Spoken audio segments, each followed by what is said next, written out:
What is going on, gunfighters? Today's episode of Gunfighter Life brought to you first and foremost by Almighty God, because without Him we would not exist, have our being, not be able to talk. There'd be nobody to talk to, there'd be nothing to talk about, nothing would exist. A special thank you, shout out on this episode to the patrons that support the show. I appreciate you guys. Today, kind of a more fun, lighthearted episode. You know, I do a lot of the theology and talking about gun stuff and different tactics, and that's important. But sometimes I just like to blow off some steam and have a fun episode. This one, #TradGuns. I recently found out this was a thing, and it makes me so happy. Trad wives, traditional wives. So many decades, society's been telling women, you want to be worth anything, you got to be able to do what a man would do. You can't, be a woman. You got to do what a man would do and go get a job and do all this stuff. And a bunch of women are rebelling and saying, you know what?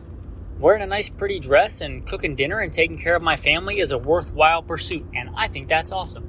#TradWife. That's great. Finally, a decent trend in our culture and society. I became aware of it, even though I don't have a TV or anything. I'm not hip with all the cool new lingo, but I heard about that, and I thought, that is awesome. And it got me thinking about, what about trad guns, traditional guns? And for me, the traditional kind of thing, when I think about that, I think about quintessential 1950s. I think, even if it isn't true, there was a lot wrong with America then too, but you think of kind of the American 1950s as kind of like the golden age. Girls in pretty dresses, guys taking them out on proper dates, drinking milkshakes, good stuff. Just won World War II, America was happy. So I thought for this episode, I was going to talk about quintessential traditional American guns, trad guns, like guns you would see in the 1950s. And I realized that a lot of guns in the 50s for American working class people were military surplus because of the war. Obviously, there was a big glut of military surplus guns. A lot of those were sporterized. That's not what I'm talking about today, though, because I think that should be its own episode. I'm talking about guns made in America. That's number one, right? Made in America guns for Americans, not war surplus. That's its cool own thing. I'm talking about guns made by American gun companies for Americans in America. Trad guns. Number one came out in the 50s.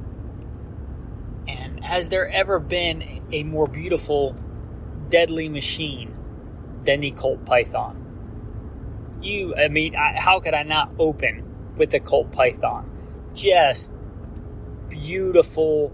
You ever seen an old blued Colt Python? It is literally a work of art. It is gorgeous. Everything about those guns. I still kick myself. Years ago, before The Walking Dead came out, those guns were not as coveted as they were. I remember I could have gotten one for in the hundreds of dollars. A really nice one, I think, if my memory serves. And I thought, I'll get one later. And Walking Dead came out, and that's what the main character carries, and just exploded the values on those things. I think that was a major contributor, honestly. But there's the new versions now, and if you want one of those, that's great. But you talk about just a beautiful American machine. Colt Python, 357 Magnum. Blued or stainless. I almost always prefer stainless. I love stainless. But if you've ever seen the polish and fit and finish on an original Colt Python, is gorgeous. It's just a beautiful thing. Made for American civilians. Made for just America. 357 Magnum revolver. I think many countries use revolvers, but I think revolvers are a pretty American thing even still. And just one made by Colt, a great American manufacturer making stuff for the American market. The Colt Python. Just, I don't care, 3-inch, 4-inch, 5-inch, 6-inch. They're all gorgeous. Blued or stainless, they're both beautiful. If you're talking about just beauty, the stainless is more beautiful. I think The blued is more beautiful. I think the stainless is more practical. And the big brother, the Colt Anaconda, and a lesser known one I'm going to mention here is the Colt Kodiak. I don't know if these were around in the 50s, just a quick mention. If you ever see a Colt Kodiak, those are also beautiful. But the Colt Python, just a gorgeous, gorgeous gun, and just traditional American, beautiful, functional, strong. That to me kind of epitomizes this. Well, what else epitomizes this? The rifleman's rifle. The Winchester Model 70, pre-64. A lot of things, I think, started going down the tube for America in the mid-60s. 64 especially stands out. But pre-64, so in the 1950s, these were out. They were available. The rifleman's rifle. Just a luxurious but workhorse. I still have one for hunting. It took me quite a while to get one. But I have a good working one. It was my Alaska rifle. 30-06, and you could get it in 30-06, you could get it in 270, any good American caliber, right? But 30-06, 270, pre-64, so if we're doing this, let's say a 1950s production, Winchester Model 70. If you have ever gotten to run one of these, the bolts are buttery smooth, the finish is fine, the woodwork is gorgeous. It's a controlled round feed, which I really, really appreciate. It's one of the reasons I got mine. I didn't get it for a historic piece. I got it for a hunting piece. And I still don't know if there's been a better, as far as capabilities go, a better hunting rifle ever made than the pre-64 Winchester Model 70. Beautiful wood, beautiful steel. Not only is it beautiful, though, because it could be beautiful and be a piece of junk. It could be beautifully finished and not work. Just a workhorse. I think it still is the national rifle, or the state rifle of Alaska, the Winchester Model 70.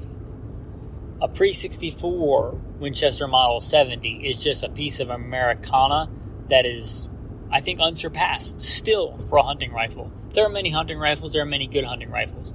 I don't think there has ever been a better hunting rifle than the Winchester pre-64 Model 70. Again, 30-06 will kill anything. And the 270 is also quintessential American if you want a more Western hunting caliber. But there are other calibers, but those two stand out to me. I also really like the featherweights, but just Winchester Model 70 pre-64.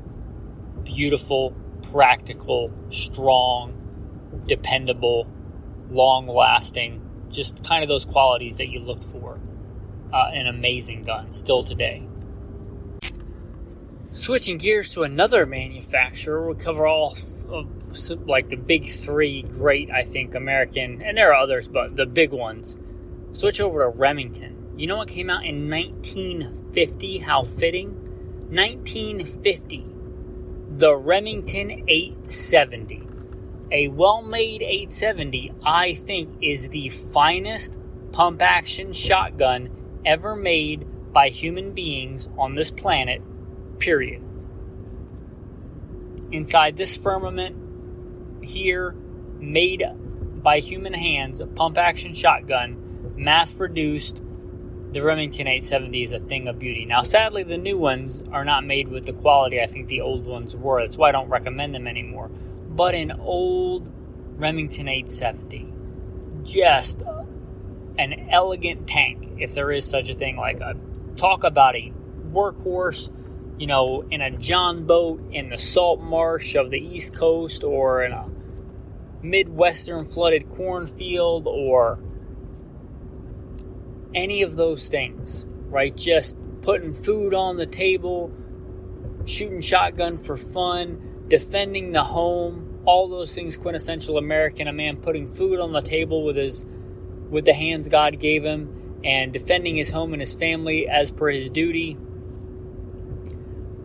to provide protection for those under him. Just what a great American machine, the Remington 870. Just so robust, so rugged, so well made, so ergonomic, at least to me. I recommend now the Mossberg 500 and 590s because I don't know how well their new 870s are made. I have not had good experience with the new Remington 870, but the old ones, they're just gorgeous. An old Remington 870 that's made well, they're just crazy rugged and robust without being overbuilt. They're like just a beautiful balance of functional performance and beauty and ergonomics. They're just fantastic. And talk about 1950s, you're talking about just a good time in America where Americans by and large made good quality stuff made to last. Remington 870, just what a phenomenal machine. And talk about utilitarian. The other guns we talked about are awesome, but as far as pure utilitarian guns, as far as putting food on the table and defending one's family, a Remington 870 12 gauge, really just so practical. Not to mention the number of police officers that have used those and had those in their cars over the years. In fact, when I was LAPD, well after the 1950s, well after the 21st century, we still used, and not well after, a few years after the 20th century when I became LAPD, we still use Remington 870s. They're still great guns. And to think that gun came out in the 1950s, I mean, that is just phenomenal. And if you said I had to only have one 870 and I had to pick one, and that was my one shotgun, I would pick a 12 gauge. But if you've ever handled the 20 gauge 870, it is just fantastic as a field gun, as far as an upland game gun, even an all-around hunting gun, because there's really nothing, shy of Alaska or maybe Montana, Wyoming, that you wouldn't take on with a 20 gauge. 20 gauge slug is still a formidable weapon. It's still a nasty deer slayer, and it's still plenty good enough for defense with a good load of buckshot. But a 20 gauge 870 to me, they just balance so well. They are just phenomenal guns. Obviously a little bit lighter, a little bit handier because they're 20 gauge. They're made on a smaller frame. I think well thought out. They're crazy rugged and robust without being overbuilt, the same as the 12 gauge.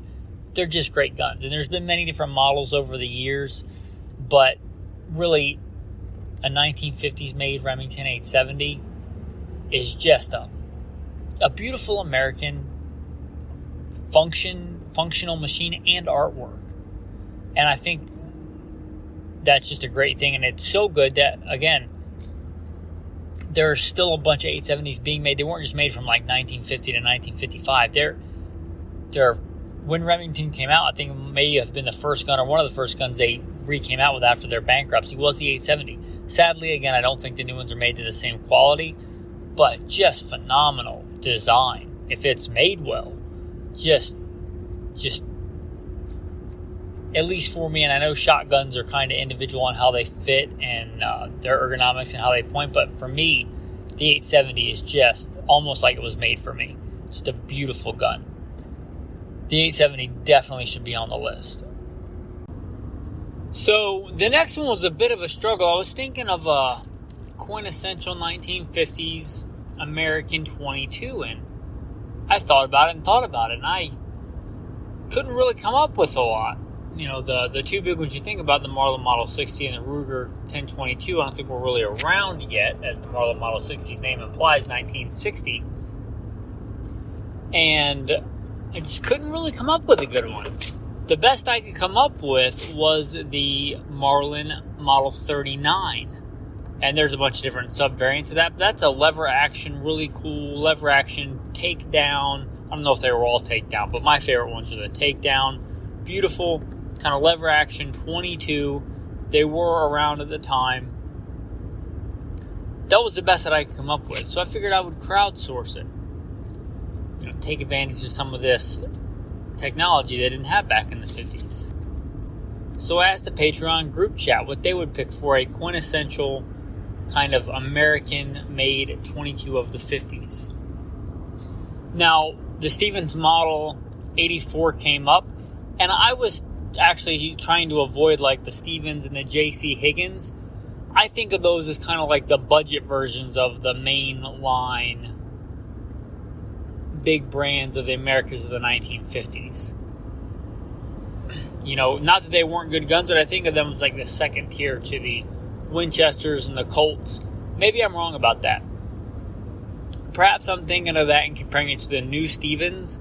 And the new Stevens that I'm aware of, I've not been very impressed with. They're made in China or Turkey, some Muslim or communist country. Not what I would think of as good quality. But maybe the old Stevens were as good as the big American companies at the time. I don't know, but it was brought up. I asked for suggestions, and they said the Stevens Model 84. They also said the Marlin Model 81, which is a tube-fed bolt-action rifle made by Marlin.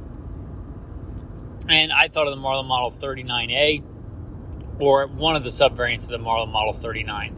I'm not familiar with all the subvariants, but any of those, and it kind of is sad that I can't think of a quintessential, like, American 1950s 22. There certainly were a lot around, but I can't think of one that really stands out for a 22 rifle. Now, thankfully, the 22 pistol came a lot easier. When I think of, like, quintessential 1950s, I want a really good 22 handgun, Colt Woodsman. It just pops right in my head. Boom, Colt Woodsman. Stuff. Really kind of known for being accurate, really well-made 22 handgun. I think if you were looking for a top-quality 22 semi-auto handgun back in the 50s, Colt Woodsman would be an easy choice. There were some other good ones, high standard and stuff, but the Colt Woodsman kind of stands out, and I think really has stood the test of time. They're still pretty coveted. So the Colt Woodsman. A couple of other guns I wanted to talk about. I think there was a resurgence of, in the 50s, of kind of longing for the olden days. And the Old West was still old in the 1950s, right? You're talking about kind of coming up on that centennial and a little bit after the centennial of the Old West. And I think it was having a resurgence, in the 50s. Think about like old John Wayne movies and stuff. They weren't all made in the 50s, but a lot of those classic American, like, longing for the Old West days. And that makes me think of two guns that weren't made they were made in the 50s. They weren't starting to be made in the 50s. They've been made for a while, but I think were really popular and are still popular today. But the 1950s, two really stand out, and that's the Winchester Model 94 30-30. And there are other calibers, but the 30-30 was well established by this point, and probably, as it is today, still very popular in the 1950s. The Winchester Model 94, and the all-time rival to it, the Marlin Model 336. Now, in my head, and this could be flawed, but in my head, I picture the 336 as kind of dominating the Northeast. I think of a guy in an LL Bean kind of ad with red plaid and flannel and maybe a Jones hat and some LL Bean boots knocking around the Northeast woods with a Marlin 336 and 30-30, or 35 Remington. And I think of somebody out west with a Winchester out riding fences, in a saddle, and that may just be in my head, because I do remember hearing, this may or may not be true, but I do remember hearing that in Alaska, the Marlin was preferred, and that's as far west as you can get in America as far as the state goes, unless you count Hawaii. But that's pretty far out west, Alaska, because that receiver and the closed nature of the receiver stopped it from getting jammed up with ice and snow and stuff like that. But just in my head, when I think of like a quintessential American deer hunting rifle, I think of the 336 in the Northeast, and I think of the Winchester Model 94 out west. They're both fine rifles, but definitely deserve mentioning for the trad guns, the traditional guns of America, in full swing, and I think very popular in the 1950s, the Marlin 336 and the Winchester Model 94. They both have their benefits and detriments. I did a whole episode quite a while ago on the Winchester 94 versus the Marlin 336. Both are very good rifles. Now, the gun I'm going to end on is not even technically a firearm, but you think of like classic Americana, kind of Norman Rockwell, just classic American 1950s traditional American gun culture. Daisy Red Ryder, right? How do you even not put that on the list? Even though it's not technically a firearm, it's a BB gun. I had one when I was a kid. Many a young man had a Daisy Red Ryder. Not the most accurate of guns, certainly not the most powerful even of BB guns or air rifles, but just classic. I think a lot of us, really... I don't think I have to justify the Daisy Red Ryder, but, who knows how many BBs I fired downrange as a kid. Army men, marbles, shooting all kinds of stuff, right? I'm sure that played a part into my love of firearms to this day. And how many other young men, I'm just happy I grew up in a country where that was a thing. And hopefully for a lot of young men listening out there, it was a thing for you, or is currently a thing if you're that age and listening to this. What a cool thing, just to run around as a kid with a Daisy Red Ryder and shoot stuff. Just fantastic. Anyway, with that, I think that's a good thing to end on, the Daisy Red Ryder, as far as the guns go. Now, as far as your tactical tip of the day goes, verse of the day is, you shall not afflict any widow or fatherless child. They're supposed to get, protection, and they're supposed to help out. If you know a young man who doesn't have a dad, or doesn't have a dad that's into shooting but is open to let his kid be, I'd encourage you to kind of take them under your wing if you can. Introduce them to shooting.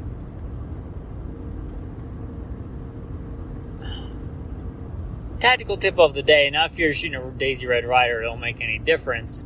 But if you're shooting a firearm, I'd encourage you, especially for a new shooter, whatever age, double plug, soft earplugs, and then outer ears. Even if you don't think they need it, oftentimes what bothers people more than the actual felt recoil, especially if you're starting them off with a good starter gun, which I would encourage you to. Don't be like one of these social media people and start a little person off or a brand new shooter off on a tremendously hard recoiling gun. That's just don't do that. But even with a fairly small gun, double ear protection. It'll make it a lot more pleasant for them and hopefully get them more into shooting it just a little bit. They're already going to be nervous probably and going through a lot of stuff going through their head. Double plug, inner ears, the cheap foamies, and then outer ears. That is my advice and tactical tip of the day for new shooters, and even for experienced shooters, especially if you're going to an indoor range. I double plug when I can anyway at an indoor range, just because it can be so loud. Even if your gun's not crazy loud, you might have somebody in an indoor range shooting next to you with like an SBR or a short-barreled AR pistol, and those things are crazy loud inside. So double plugs, inner ears and outer ears. Even if you're not required to, it's just a good thing to do. If, again, for new shooters and indoor ranges, and maybe you just want to if you're shooting something loud. And tactical verse of the day, you shall not afflict any widow or fatherless child. With that, thanks for listening, and have a blessed day.